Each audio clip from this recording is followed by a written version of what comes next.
छत्रपती संभाजी महाराजांच्या नावाने राज्य प्रेरणा गीत असं कुठलंही गीत की ज्यामुळे राज्यातील सामान्य माणसाला नागरिकाला प्रेरणा मिळेल अशा प्रेरणेच्या गीताला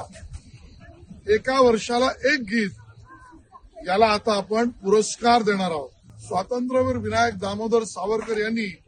याच मार्से बंदरातून जेव्हा अटक करून त्यांना नेण्यात आलं त्यावेळेला केलं आणि ते गीत म्हणजे आपल्या सगळ्यांना माहिती आहे, अनादिमी अनंतमी हे गीत हे प्रचंड आत्मबल करणारं, मृत्यूला सुद्धा मी घाबरत नाही या अनादिमी अनंतमी या स्वातंत्र्यवीर सावरकरांच्या गीताला या वर्षीचं छत्रपती संभाजी महाराज राज्य प्रेरणा गीत म्हणून पुरस्कार आज आपण त्या ठिकाणी घोषित करतोय.